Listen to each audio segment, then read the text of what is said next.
Good. So thank you and welcome everybody.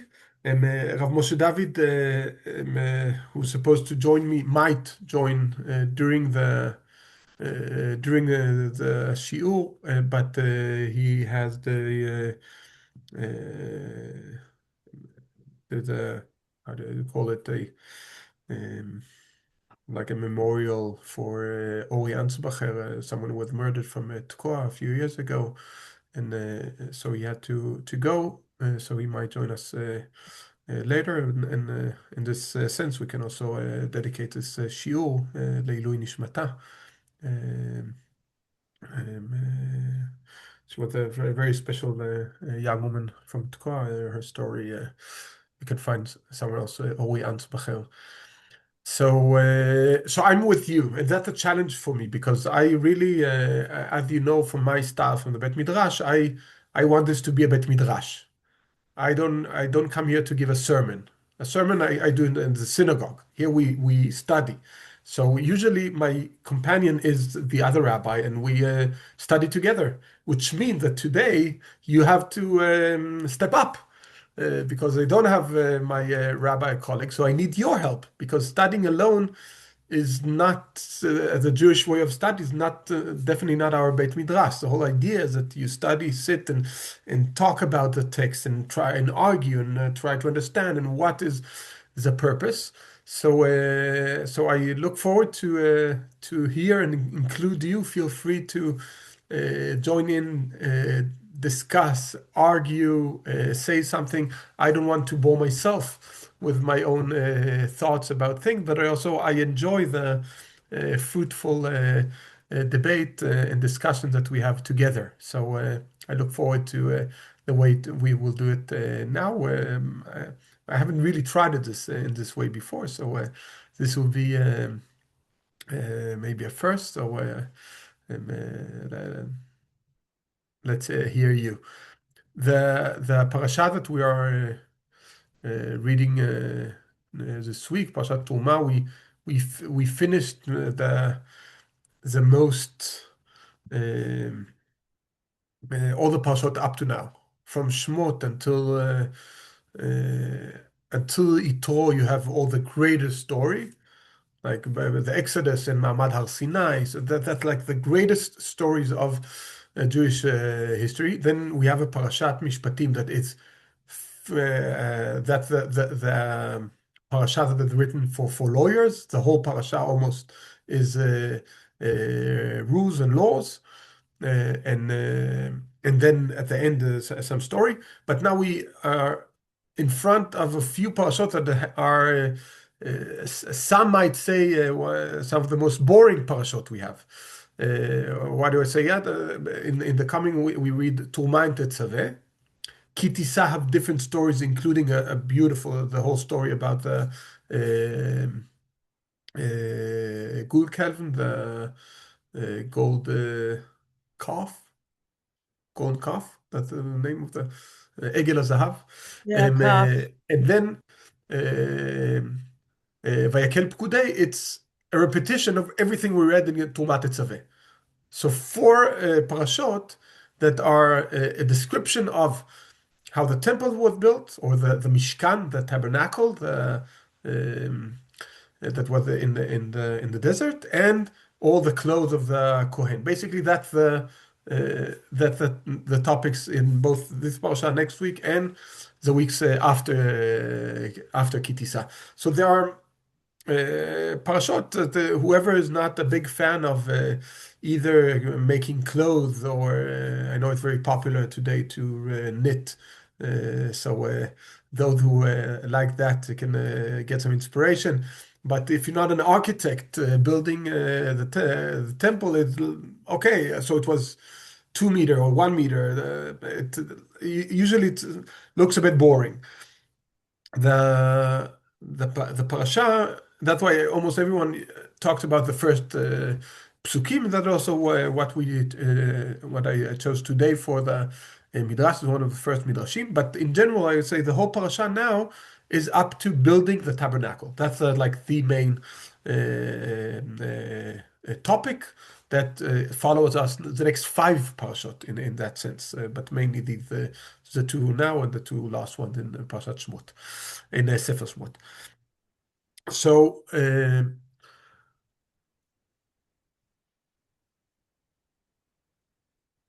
so the Midrash that we will read is a very long one, but it's connected to it's cut in short pieces. So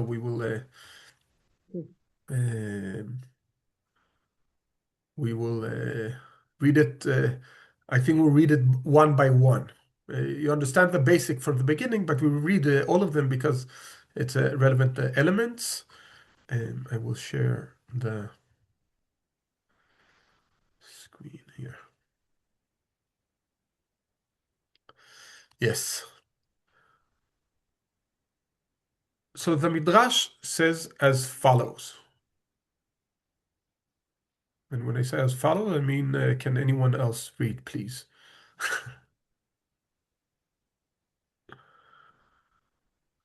Ja, hvis du gør teksten lidt større, en anelse større, Ja, men går har du det. fint med det er lidt på.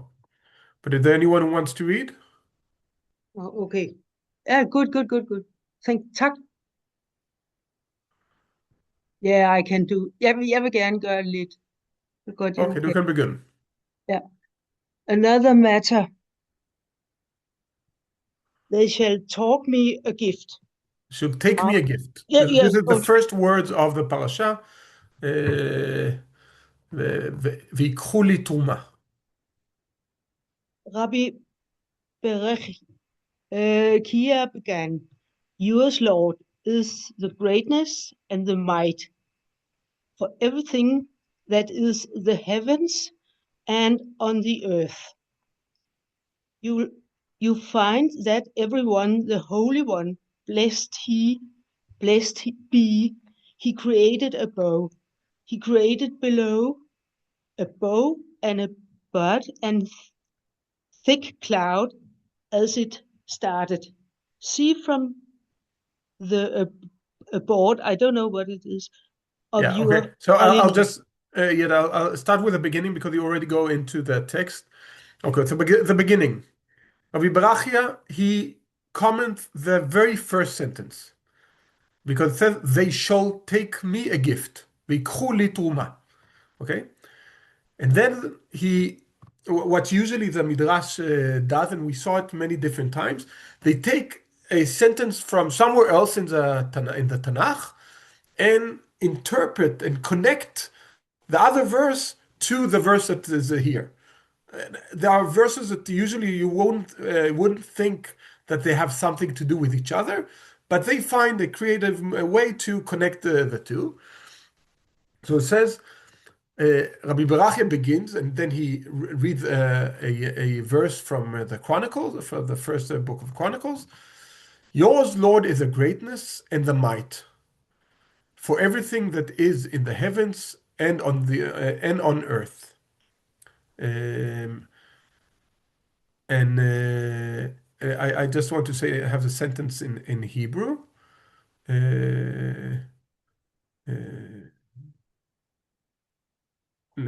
לך השם הגדולה והגבורה. Oh, I don't have all the sentence here.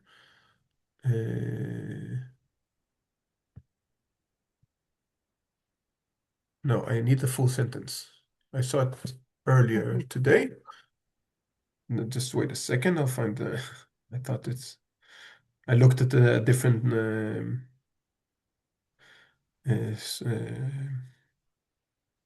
different place.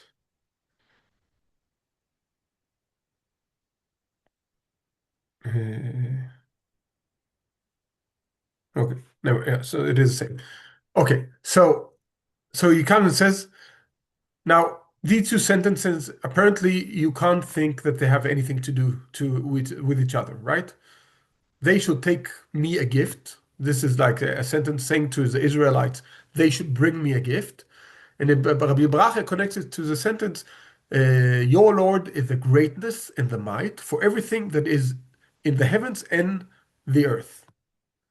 Okay, and the important sentence here is in the heaven and the earth. And from that, he concludes, you find that everything that the Holy One, blessed be He, HaKadosh Baruch Hu, everything that the HaKadosh Baruch Hu created above, He created below. What does that mean?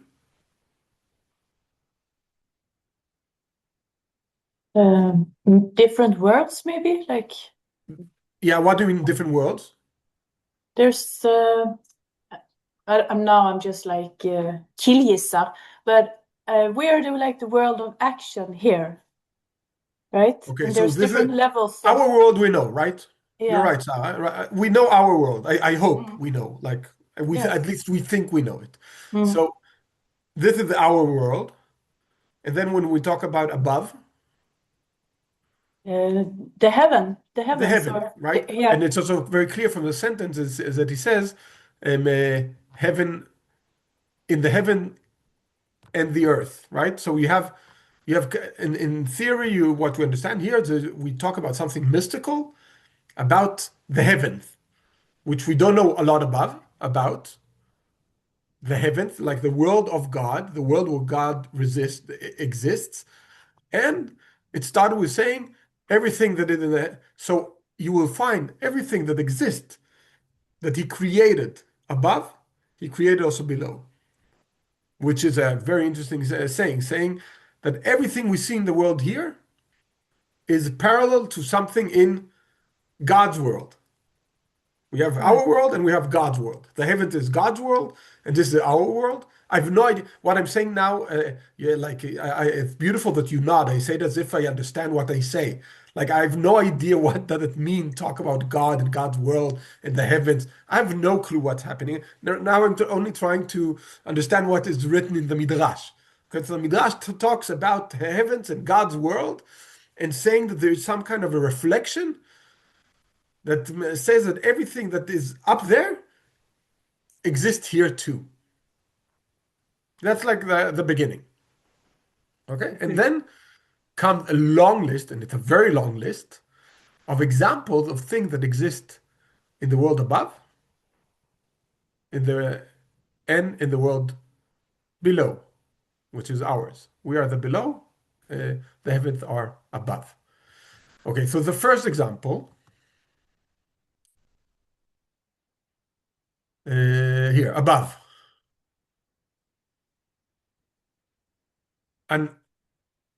A broad and thick cloud. I'm not sure. My English is also not good enough, just like Yeda's, but the Hebrew sentence is zvul v'arafel. The word zvul is actually very very special.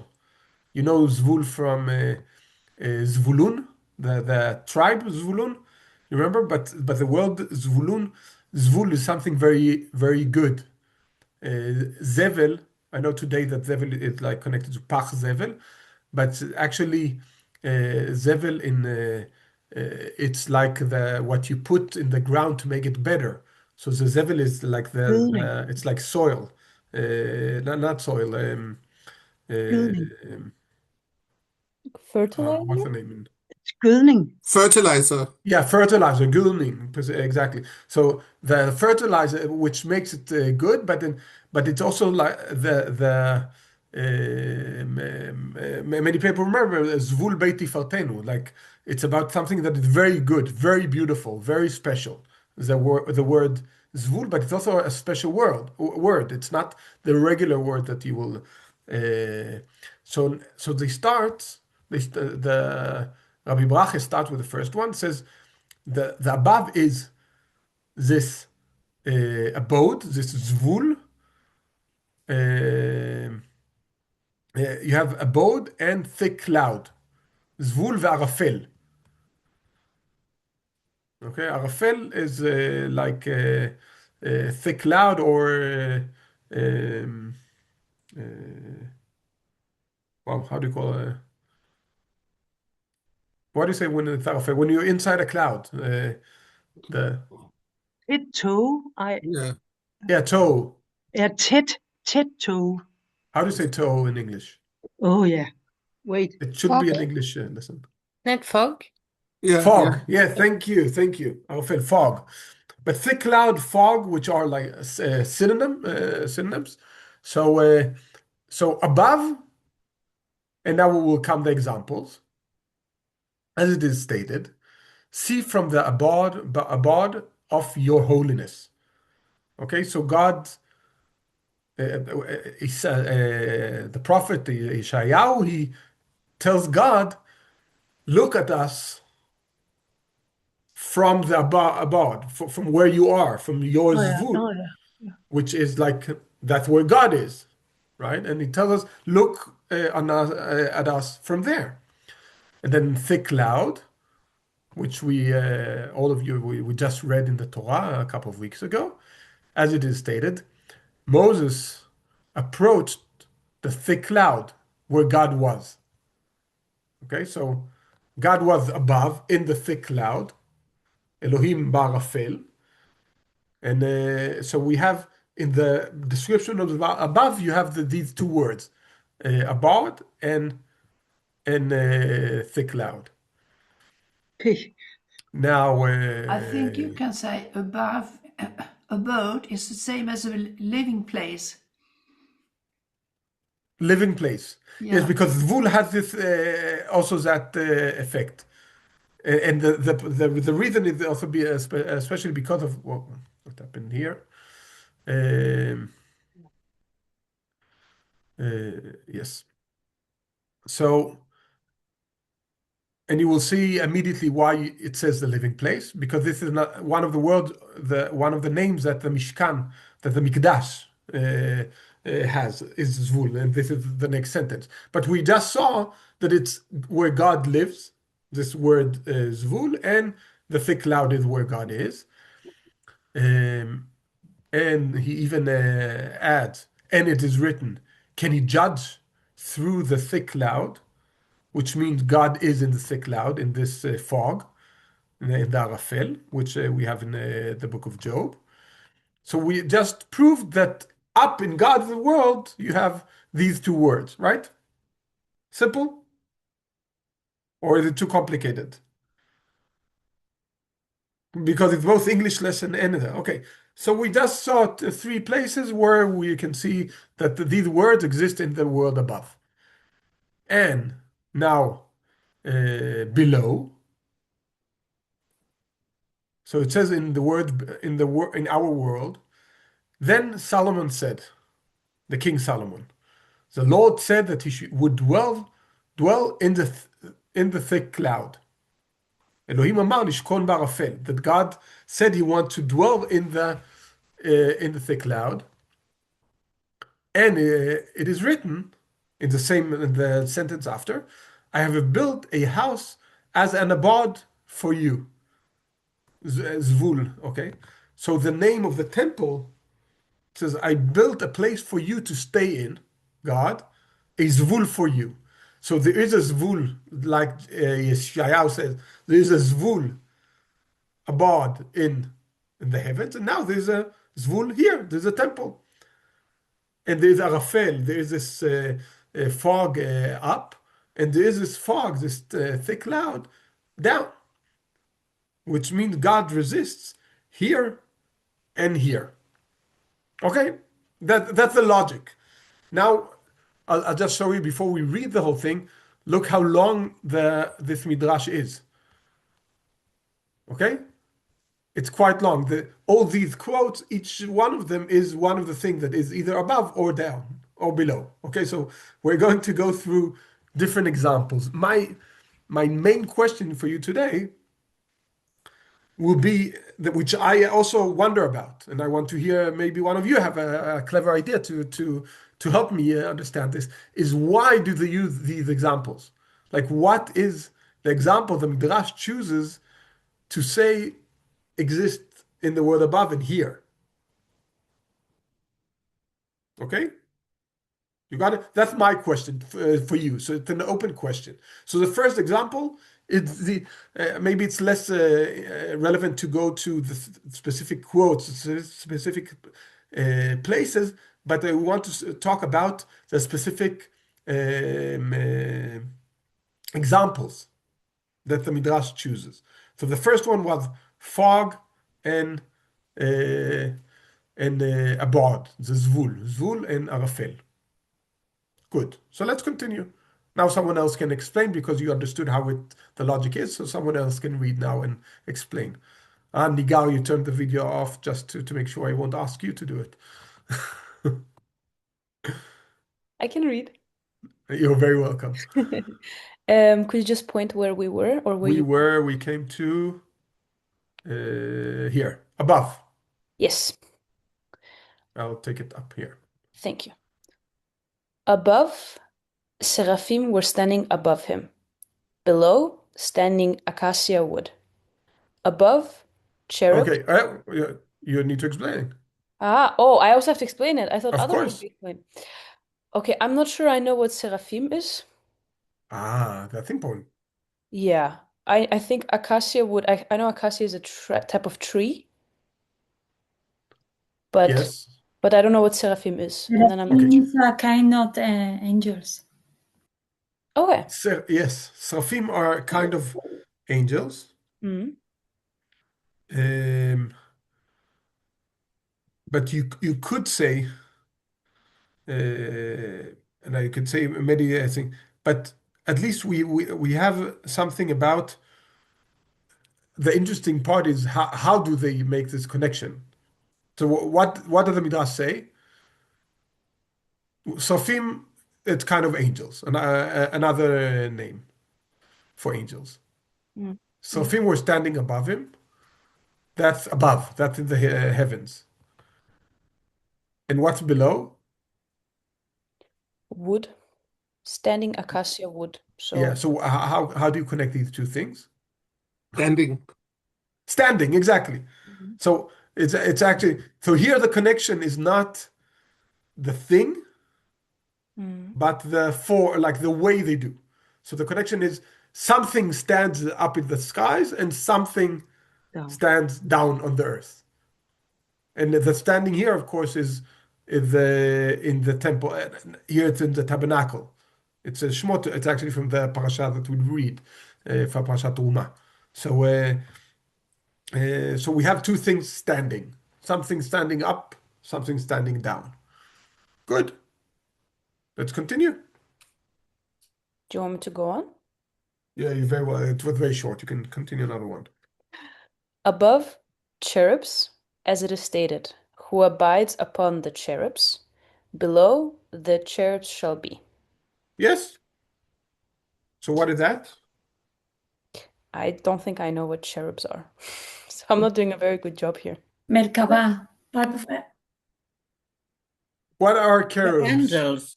cherub are another type of angel like seraphims. Okay. Okay, Kruvim is not exactly angels. It's small children. It's dyre, er det en slags dyreansigt? You say, Blanding. look how many answers we just got, right? It's interesting.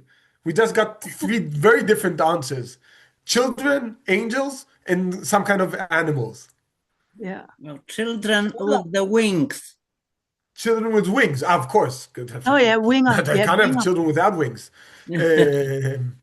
So children with wings, which it looks very much like angels in many ways, but children Baby specifically. angels. What, Paula? Baby angels then. Baby But angels. they were watching over the holy ark in the temple, the two. Okay. Exactly. So it's actually quite complicated. Kruvim, all of you were right, which means also that all of you were wrong. Like that depends how do you approach it. Keruvim, as Michael said, we had Kruvim above the ark. It says specifically that there were two Kruvim facing each other. That we can all agree because the word is Kruvim.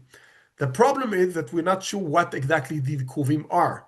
Now, the interpretation here that says Kruvim are babies, it's because you follow the Midrash that says that they had baby faces, that they looked like babies. That's a Midrash saying that. So this is very good in a Bet Midrash that studies Midrash. It's good to use a Midrash.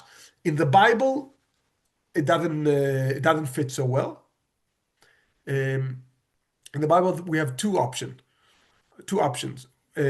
One is that we had kruvim that were bind to the Merkava. The Merkava is the chariot, God's chariot that He rides. So just like any mystical creature, that then He needs special mystical creatures to lead the Merkava, and these were these kruvim. And there is a description in the book of Yechezkel of the chariot. There are actually two descriptions. And I open now a complete other topic, and in these, it said that these kruvim had four. They were like four faces and like created from four different animals. Oh ja. Okay, so you had a face of a lion, Ja, det er rigtigt. face of a cherub. So it's funny, they talk about the kruvim and say that the face of the cherub, kruvim, one of them had the face of a cherub, which is weird, right? Because we don't know what the cherub is. But the face of a lion, face of a cherub, face of an eagle, and face of a human. In chapter 10, you had the same description with the four, but instead of the face of the cherub, it says face of a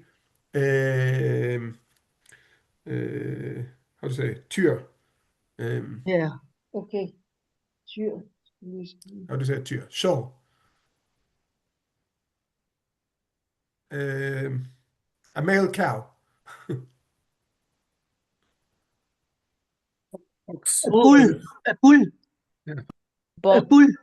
Bull. A ball. A bull. Like the Bulls, of course. Yeah, It's like Chicago Bulls. Yeah.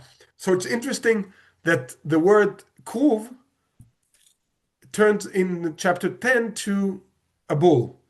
So a kruv will be either a bull or the mixture of all four. And if you read it, should I show you how it looks? A real kruv? Yeah, why not? It's very simple because we have from somewhere else. If And even how it's written, because it's written like Karov also? Is the same like Karov? No. Oh ja, ja. Ja, det er rigtigt. What are you looking? No, that's not what I want. Oh, okay. Here. Can you see what I see, or are you still in the? Can. Ja, Okay. Can you see this?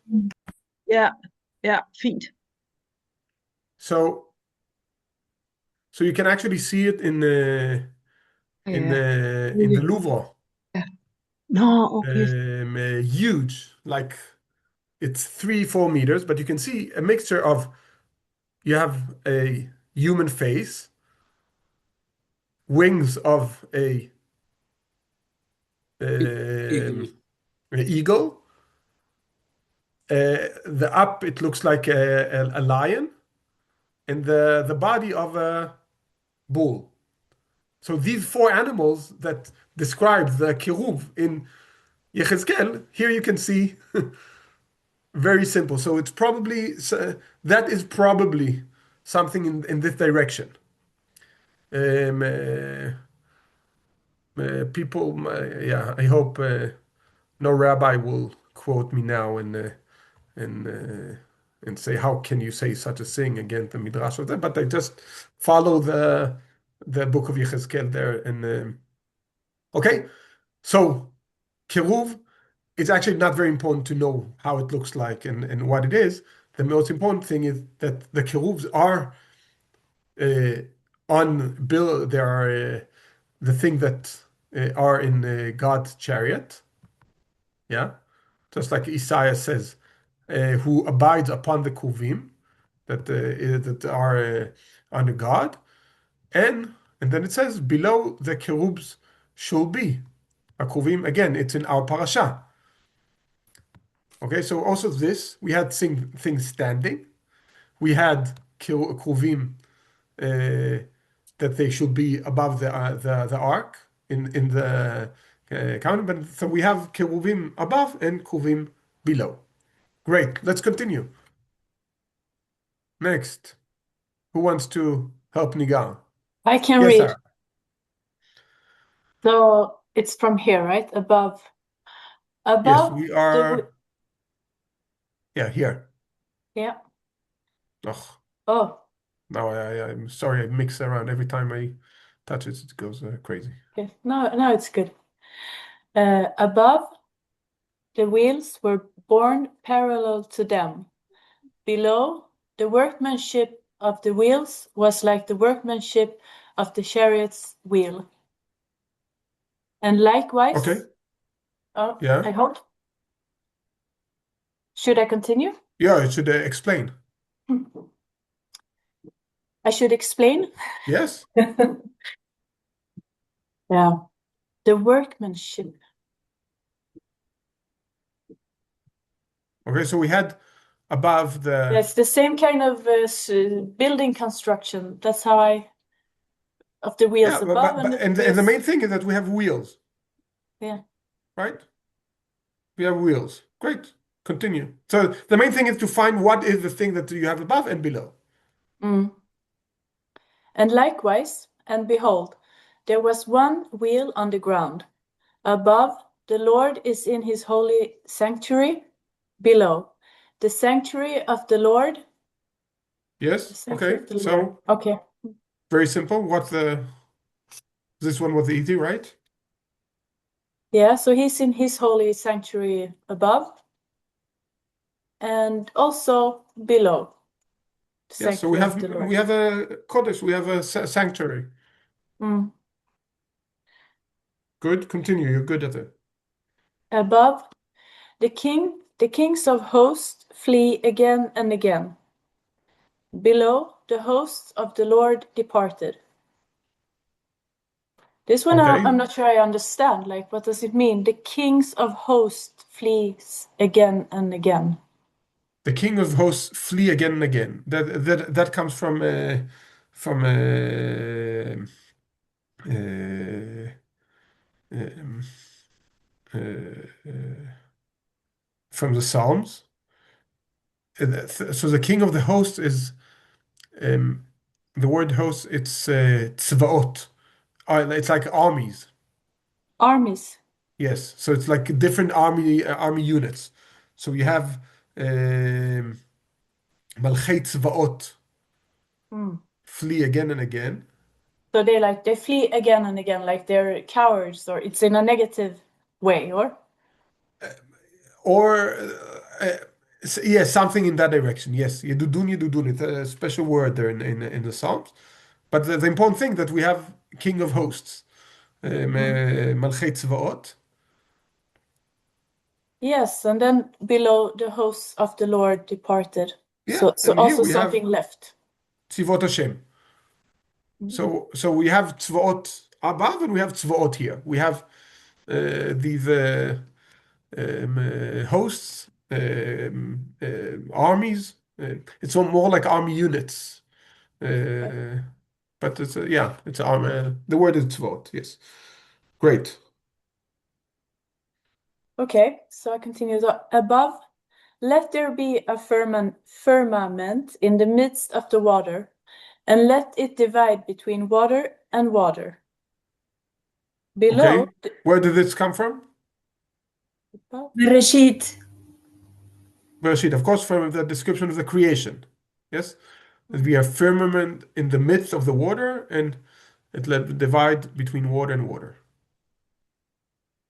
below, the curtain shall divide for you between the sanctuary and the holy of holies. Yes, you know that in the temple there was a curtain that divided the areas. So Okay, so it's a separation. yes, Okay, now it's now this one is interesting. Why is this one interesting? yeah, it's a Now, good this one question. is especially interesting, and I want to ask all of you, why do I think that this one gives us a hint about the whole Midrash purpose? I'm Okay. challenging you. Is not it delivering the answers. Yes, Katrina. has it something to do with the division between the holy and the normal world? That was the curtain. Yes, this is what connects. But with what other connection? The other ones. The heavenly, everything that is in the heavenly world is also in our world. Yes, but this is the whole Midrash, right? The whole Midrash Yeah. says everything in the heavenly is also here.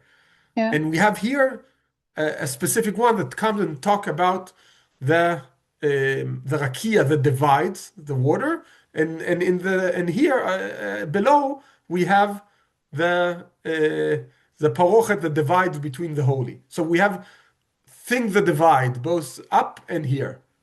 Why do I specifically? This one challenged me and gives me like thinking of the whole purpose of the Midrash.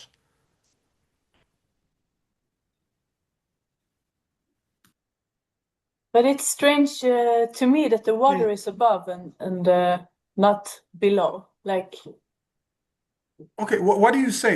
This is, I think, the direction that I want looking for. So thank you, Sarah. What do you mean it's strange? because I mean, in the world as we know it, the water should be down below with us, but down it's above, and here below, it's the sanctuary and the holy of holies. So what would you expect, Sarah? It's I would have expected the opposite. That the water is down here because it's with us in this world, and okay. So I would say other... that different. The parasha in Bereshit, when they describe the creation, it talks about the rakia, the creation of the rakia, the Curtain. the firmament. Yes, that's the word. But it's like what divides the water from above and the water down. In the Torah, you can see many places that they talk about how there's water above, right? Because when the flood comes, they opened it's like they opened the gates from the heavens and let the water fall down, the water from above. So there's water above, which makes sense, right? Because we get water from the sky, right? When it rains, we get water that is above and it comes down. So I can understand why they thought in that sense that the water exists above. So the simple thing in Bereshit says, okay, God created something to distinguish between the water that is down below and the water above. Now we all know that there is water above, right? There is water in the sky. When the water goes up with clouds, there is water in the heaven, and there is water on earth. Why do I insist on that thing? Because the Midrash doesn't talk about it. My question is, we have here an example of something that exists in the heaven and on the earth.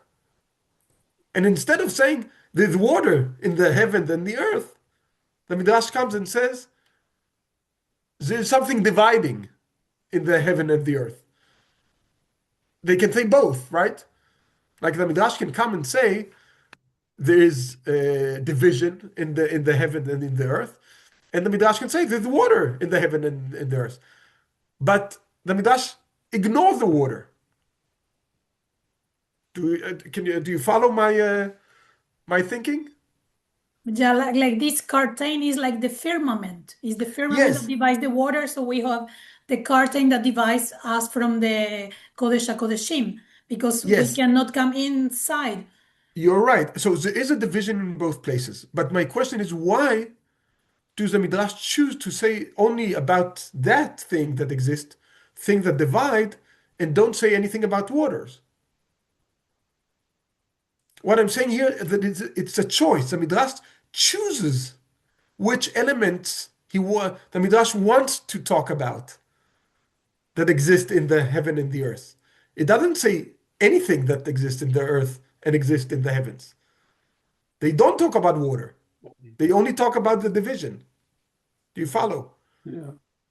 But maybe you can see it as in the very big sense that the purpose of man, of a Jew, is to take the holy down to earth, not the opposite, that you go up to the heavens. And the water is kind of the very symbol of our life and a blessing. So that is kind of our purpose in this sense, and also in the religious sense, that we take the holy down to earth, and the blessing down to earth. Which you don't have if you talk about the water.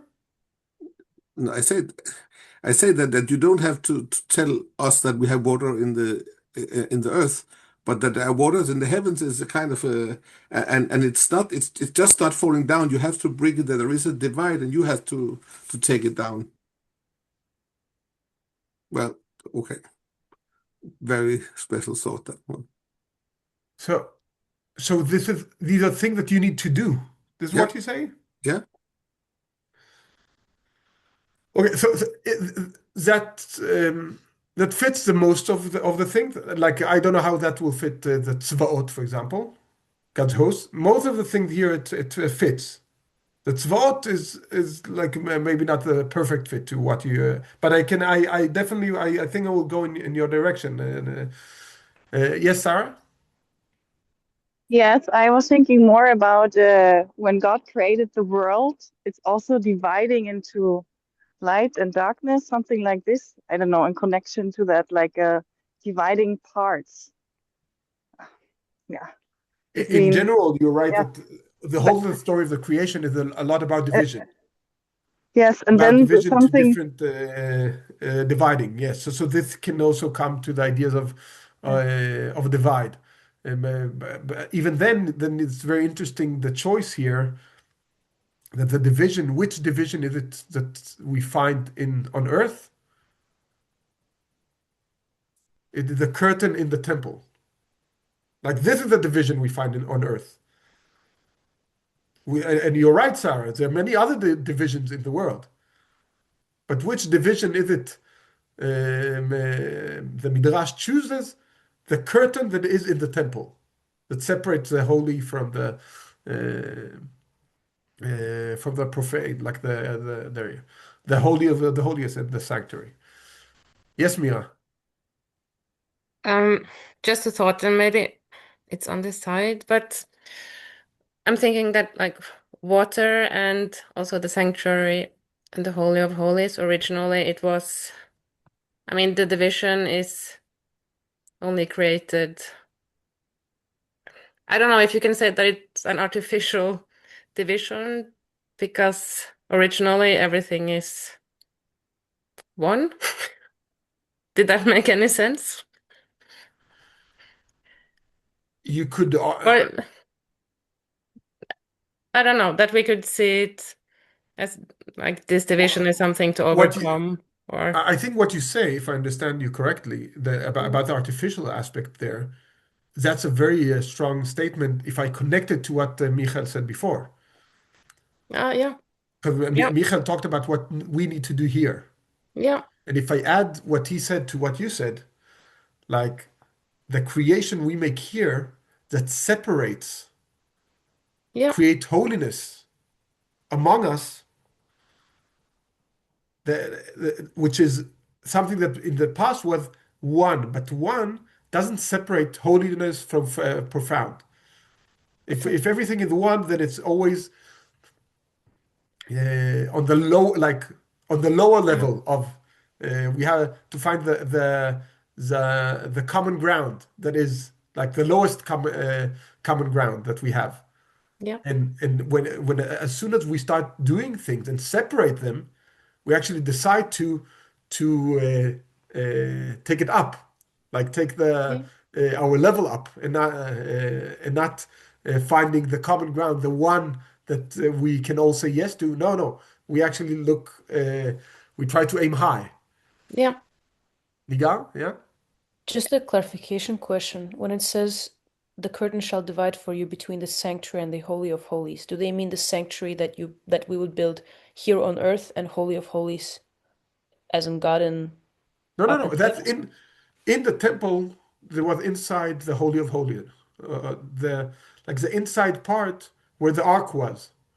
That name was Kodesh HaKodashim, the Mm. holiest of holies. Okay, so And it's over like there, there was because no one was allowed to go in except the Kohen Gadol once a year right, on Yom yeah, Kippur. So this was what divided.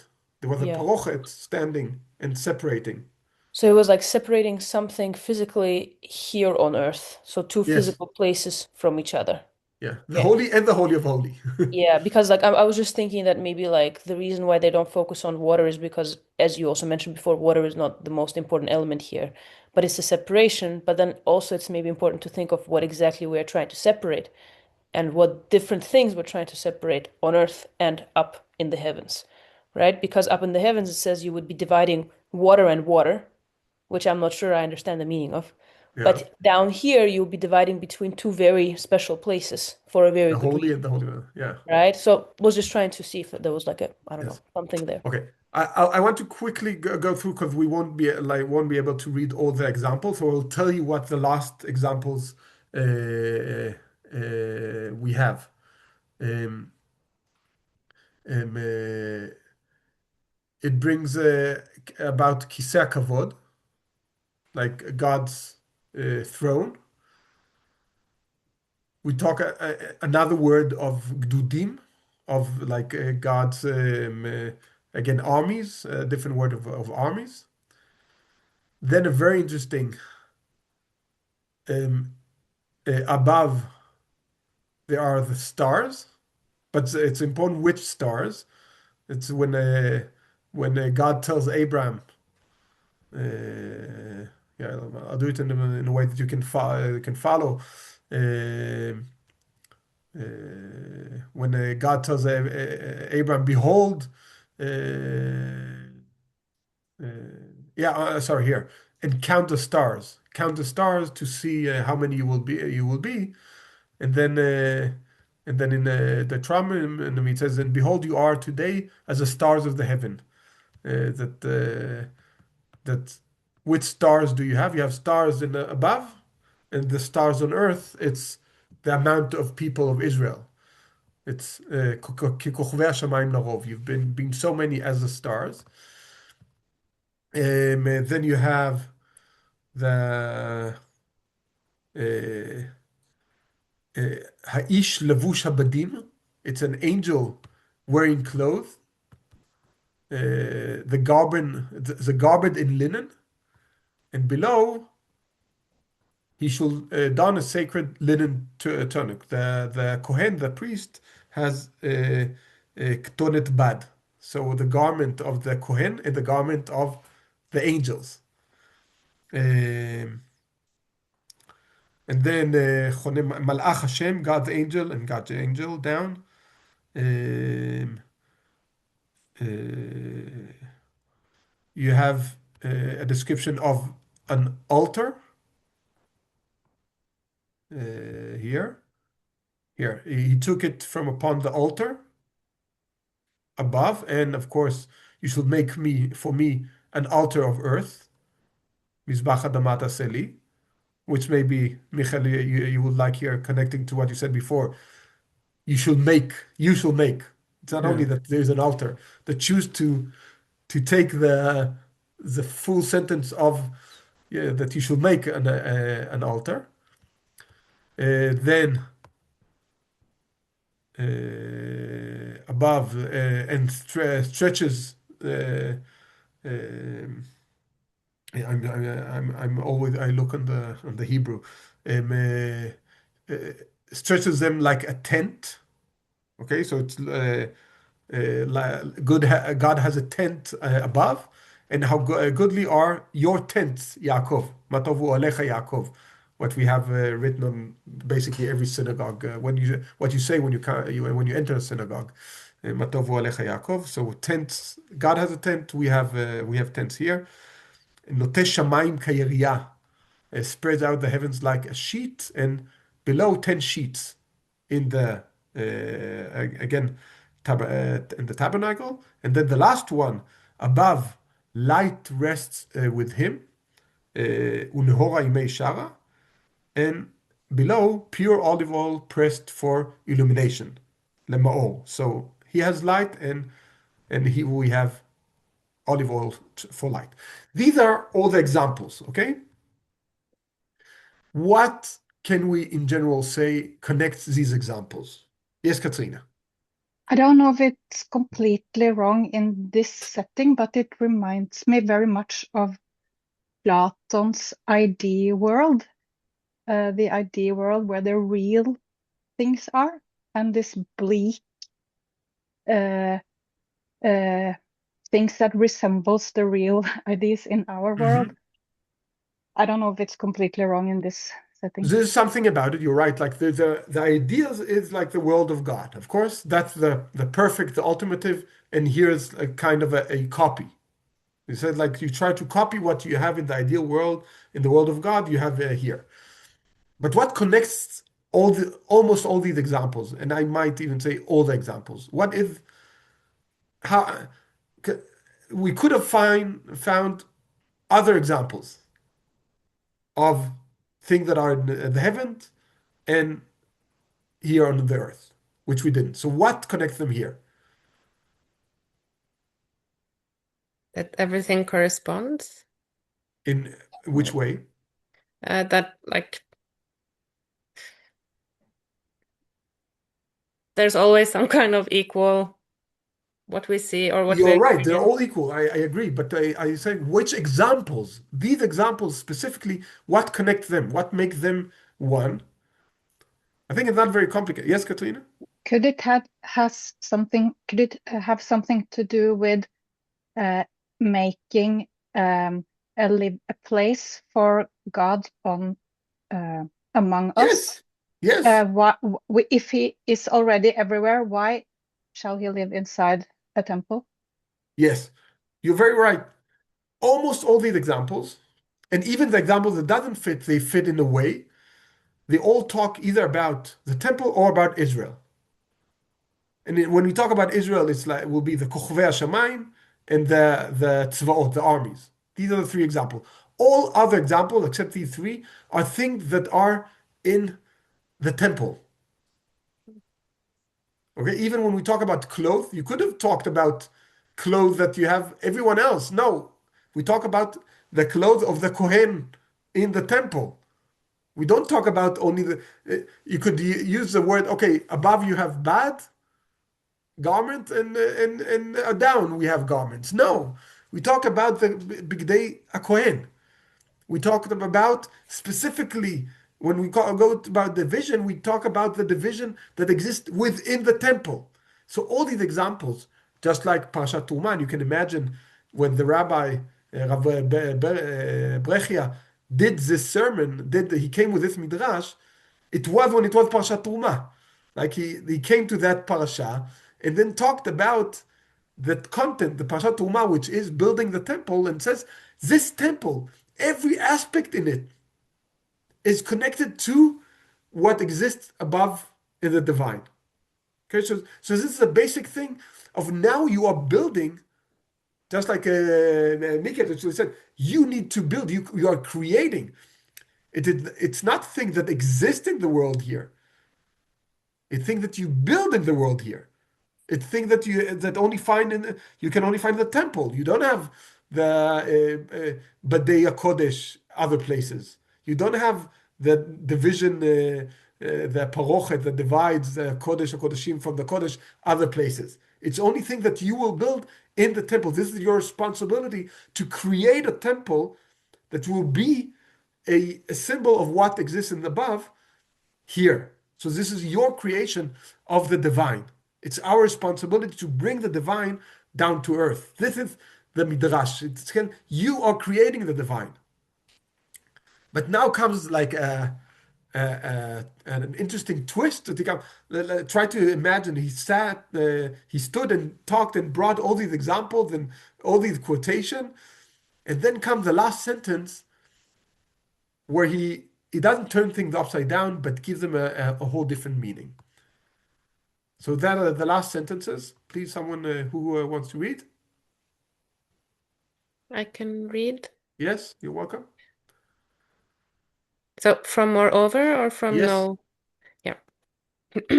Moreover, everything that is below is more beloved than what is above. Know that he forsook what was above and descended to what was below. As it is stated, they shall craft a sanctuary for me, and I will dwell among them. That is, for everything that is in the heavens and on the earth. And it says, mine is the silver, and mine the gold, the utterance of the Lord of hosts. Okay. So he comes and ends and saying, moreover, it's not only that we create a holy, a copy. If I continue what Katrina said about we're trying to make, there's an ideal perfect, like the ideals of Platon, of like there's the ideal perfect thing in the heavens, and we try to create the best copy possible here on earth. And then he comes and says, no. Moreover, everything that is below is more beloved than what is above. The temple that we create here is better than the divine one. The like thing how crazy it is to say, because you would imagine, just like Katrina said very beautifully, the Greek element that there's something perfect, that God created above, and we try to come as close as possible to that. And Rabbi Bracha comes and says, no, we are creating something, but because we create it here in the below, it's more beloved than what's at above. And God he leaves his temple and he prefers ours. God prefers the thing that we create and build. This is more beloved for him. So it's not, which is a very powerful statement, saying what we create here, the holiness we create, is not the best copy we can make to what exists in the heavens, but it's a better one.